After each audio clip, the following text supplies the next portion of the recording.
Baru lah Puji. Baru ada.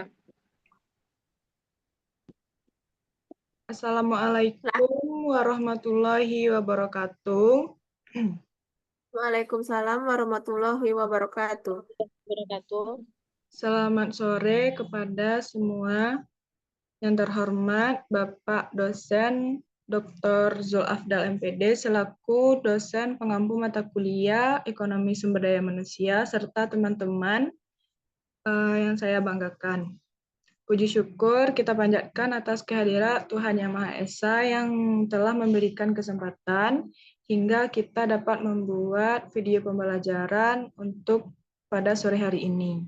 Pada kesempatan kali ini, kelompok kami akan mempresentasikan rangkuman materi yang terdiri dari pertemuan 1, 2, dan 3.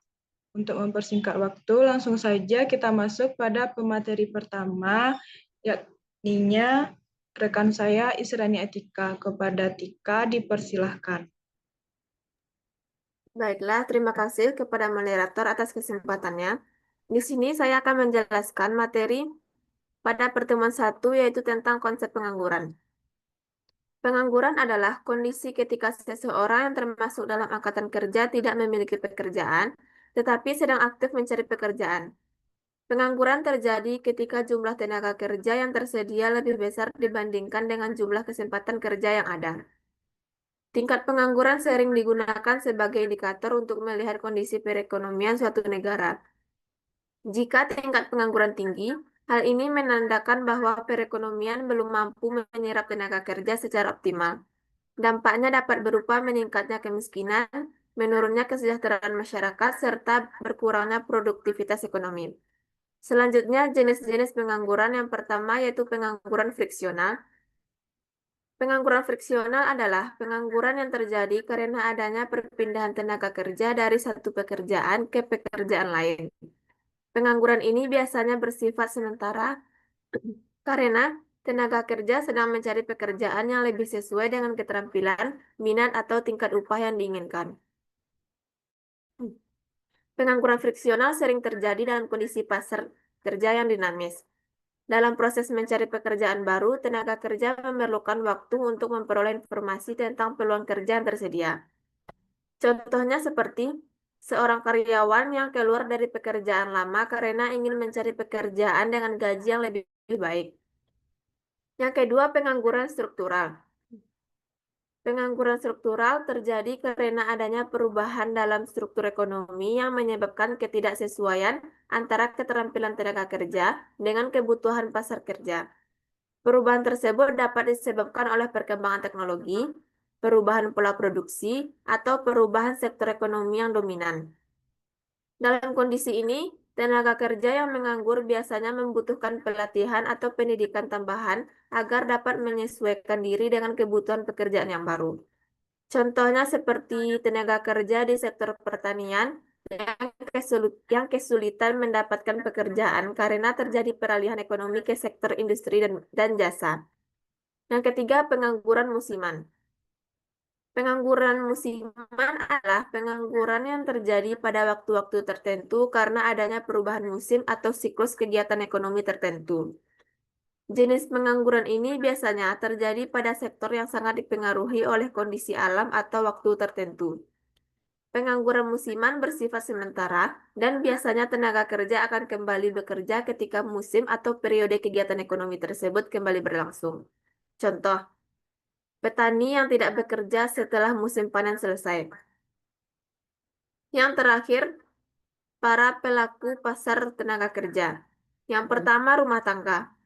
Rumah tangga berperan sebagai penyedia tenaga kerja dalam pasar tenaga kerja. Individu dalam rumah tangga menawarkan kemampuan, keterampilan, waktu, dan tenaga kerja kepada perusahaan untuk memperoleh pendapatan berupa upah atau gaji.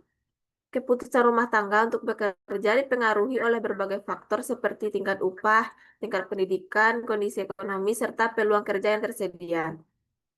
Yang kedua, perusahaan. Perusahaan merupakan pihak yang membutuhkan tenaga kerja untuk menjalankan proses produksi barang maupun jasa. Perusahaan akan menentukan jumlah tenaga kerja yang akan dipekerjakan berdasarkan kebutuhan produksi, tingkat upah, serta produktivitas tenaga kerja. Tujuan utama perusahaan dalam memperkerjakan tenaga kerja adalah untuk meningkatkan produksi dan memperoleh keuntungan. Ketiga, pemerintah. Pemerintah memiliki peran penting dalam mengatur dan mengawasi pasar tenaga kerja agar berjalan secara adil dan efisien. Pemerintah juga bertanggung jawab dalam menciptakan kebijakan yang dapat meningkatkan kesempatan kerja dan mengurangi tingkat pengangguran. Baiklah, sekian materi dari saya. Saya kembalikan kepada moderator. Baik, terima kasih saya ucapkan kepada Israni Atika yang telah memaparkan materi pertemuan 1 dengan baik.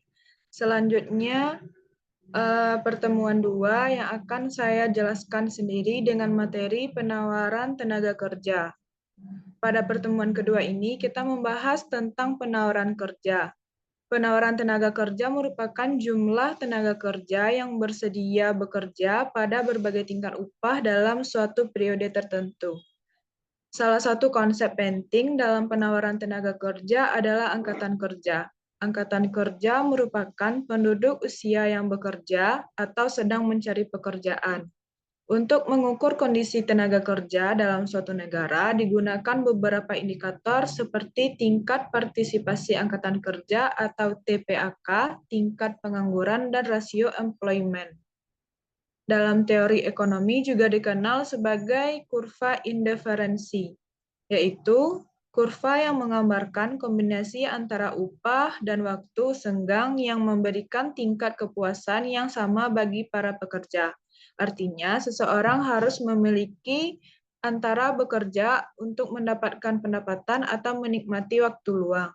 Selain itu, tingkat upah dan sangat mempengaruhi penawaran tenaga kerja. Semakin tinggi tingkat upah yang ditawarkan, biasanya semakin banyak orang yang bersedia bekerja.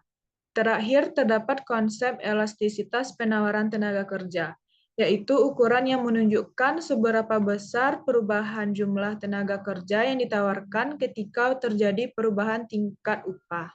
Dengan memahami penawaran tenaga kerja, kita dapat membantu mengetahui bagaimana keputusan individu untuk bekerja dipengaruhi oleh upah, waktu luang, dan kondisi pasar kerja. Sekian materi yang dapat saya sampaikan. Untuk materi terakhir, yakninya pertemuan 3 dengan materi permintaan tenaga kerja akan dijelaskan oleh rekan saya, Vela Novia Andesta. Kepada Vela, dipersilahkan. Baik, terima kasih kepada moderator sudah memberikan saya kesempatan untuk menyampaikan materi pada pertemuan 3, yaitu materinya tentang permintaan tenaga kerja. Permintaan tenaga kerja adalah jumlah tenaga kerja yang ingin dan mampu dipekerjakan oleh perusahaan pada berbagai tingkat upah dalam periode tertentu.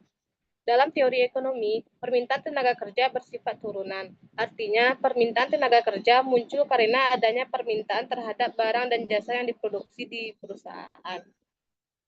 Materinya terbagi menjadi yang pertama, fungsi produksi.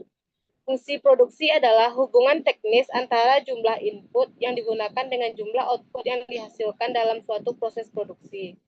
Secara sistematis dapat ditulis sebagai yang Q sama dengan fungsi K dikali L, di mana Q sama dengan output atau jumlah produksi, K sama dengan modal atau kapital, dan L sama dengan tenaga kerja.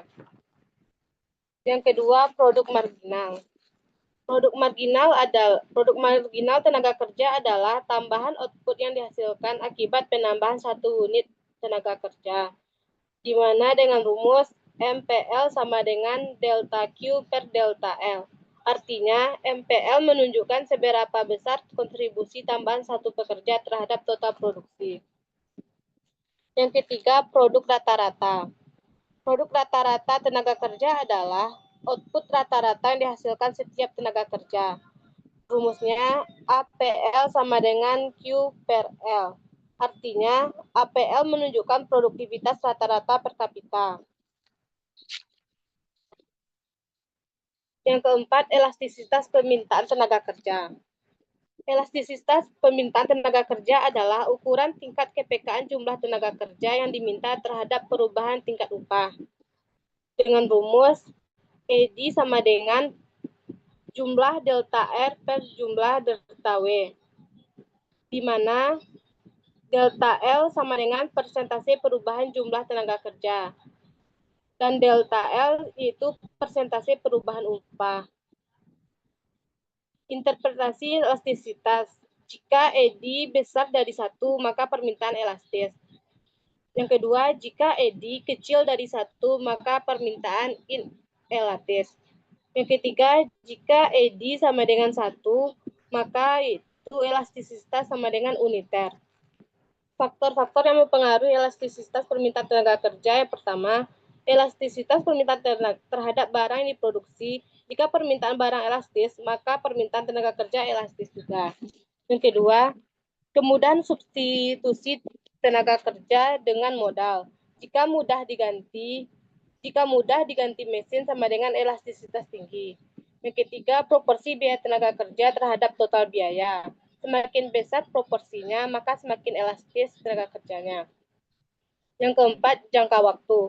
Dalam jangka waktu panjang, lebih elastis karena perusahaan bisa menyesuaikan teknologi. Sekian materi yang dapat saya sampaikan, saya kembalikan kepada moderator. Baik, demikianlah pemaparan materi dari kelompok kami mengenai konsep pengangguran, penawaran tenaga kerja, dan permintaan tenaga kerja. Kami menyadari bahwa dalam penyampaian materi ini masih terdapat kekurangan. Oleh karena itu, kami sangat mengharapkan kritik dan saran yang membangun dari Bapak, Ibu, serta teman-teman semua. Baiklah, saya tutup dengan Assalamualaikum warahmatullahi wabarakatuh. Waalaikumsalam warahmatullahi wabarakatuh.